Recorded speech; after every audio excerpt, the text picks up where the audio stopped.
Welcome to Module 10, Refrigeration, Chillers and Heat Pumps. In this module, we connect the BAS screen to the physical refrigeration process. A chiller does not create cold. It moves heat from one place to another, and it pays for that move with compressor work.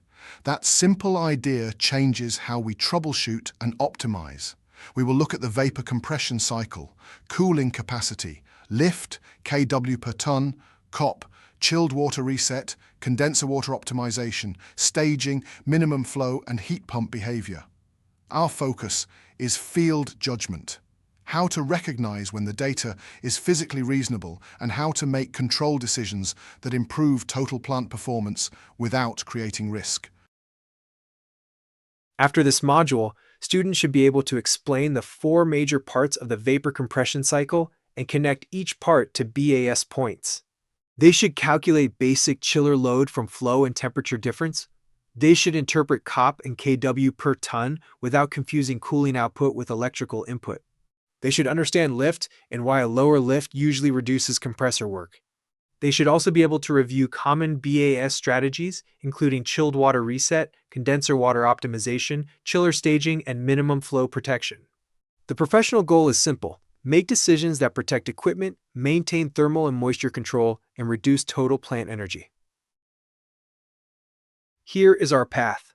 We begin with the refrigeration cycle: evaporator, compressor, condenser, and expansion device. Then we move to cooling capacity, because a BAS professional must understand what a ton really means and how to calculate load from water flow and temperature difference. Next, we discuss lift. Lift is one of the big reasons that operating conditions matter. After that, we look at efficiency metrics such as COP and kW per ton, and we distinguish chiller efficiency from plant efficiency. Then we move into control strategies, including chilled water reset, condenser water optimization, staging, and minimum flow. Finally, we connect the same cycle to heat pumps. This is the core cycle. In the evaporator, refrigerant absorbs heat at low pressure and low temperature. In a water-cooled chiller, the evaporator removes heat from the chilled water loop. The compressor adds work and raises refrigerant pressure and temperature. In the condenser, the refrigerant rejects heat to condenser water or outdoor air. Then the expansion device reduces pressure and controls refrigerant flow back into the evaporator.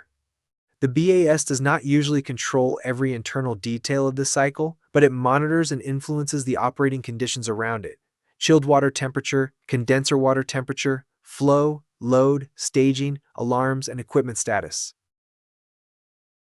The evaporator is where the load side gives up heat. In a chilled water plant, warm return water enters the evaporator and leaves cooler.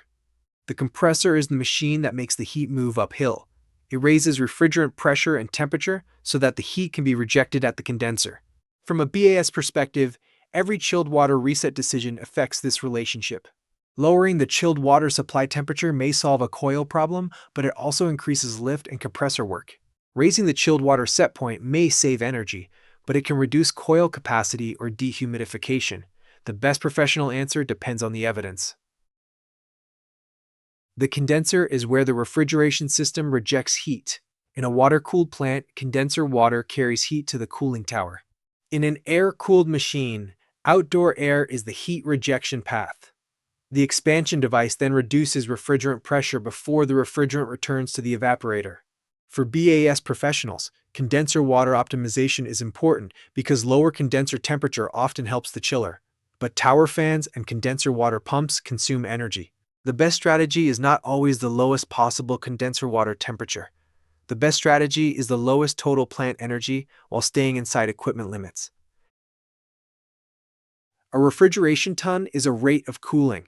It equals 12,000 BTU per hour, or about 3.517 kilowatts thermal. It is not electrical power. To estimate chiller load on the water side, we often use the field approximation, Q equals 500 times GPM times delta T for water. In this example, 900 GPM with a 12-degree temperature rise equals 5.4 million BTU per hour, or 450 tons. But do not stop at the math. Ask if the flow is measured or assumed. Ask if the temperature sensors are accurate. Ask if the system is steady enough for the calculation. A calculation is useful only when the measurements behind it are trustworthy. Lift is one of the most important practical ideas in refrigeration. The compressor must move heat from a lower temperature side to a higher temperature side. When the chilled water leaving temperature is lower, or when the condenser temperature is higher, the compressor has to work harder. Lift also increases when heat exchangers are dirty or when flow is not adequate. This is why reset strategies can be valuable. Raising chilled water temperature when the building load allows can reduce lift.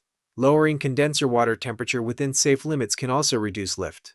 But every reset must protect coil capacity, humidity control, critical loads, and manufacturer operating limits. Efficiency metrics are useful only when the boundary is clear. COP compares useful output to required work input. kW per ton compares electrical input to cooling output.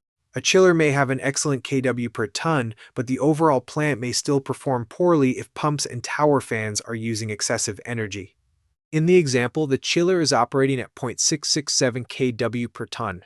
When we include 75 kW of auxiliaries, the plant operates at 0.833 kW per ton. Those are both valid numbers, but they describe different boundaries. When reporting performance, always say what is included. Chilled water reset is one of the most common chiller plant optimization strategies. The idea is to raise the chilled water supply temperature when the building does not need very cold water. This can reduce lift and improve chiller efficiency, but it is not free. If the water gets too warm, coils may not meet sensible load, humidity may rise, and critical zones may suffer. Good reset logic uses reliable demand evidence that may include most open cooling valves, representative zone performance, humidity demand, and plant load. It also needs bounds, slow change, bad data rejection, and fallback behavior. A reset strategy is successful only after the physical result is verified. Condenser water optimization is a balancing act. Lower condenser water temperature usually helps the chiller by reducing lift, but cooling towers and condenser water pumps use energy. If you run every tower fan aggressively to lower condenser water temperature, you may save compressor power but increase total plant power. The correct target is total plant kW per ton, not just chiller kW. Equipment limits matter too. Some chillers require minimum condenser water temperature or controlled start conditions. BAS optimization must respect manufacturer limits and actual plant behavior. Chiller staging is not just turning on the next machine when temperature rises. Good staging considers load, minimum and maximum chiller capacity, efficiency curves, runtime, startup delay, failure status, and plant stability. Rapid staging can cause temperature swings and short cycling. Minimum flow is equally important. Evaporators and condensers have minimum flow requirements. Violating those limits can cause freezing, trips, unstable operation, or poor heat transfer. The BAS sequence must reflect the actual installed equipment and manufacturer requirements, not a generic sequence copied from another project. A heat pump uses the refrigeration cycle for heating by moving heat into the building or process. This is why COP can be greater than 1.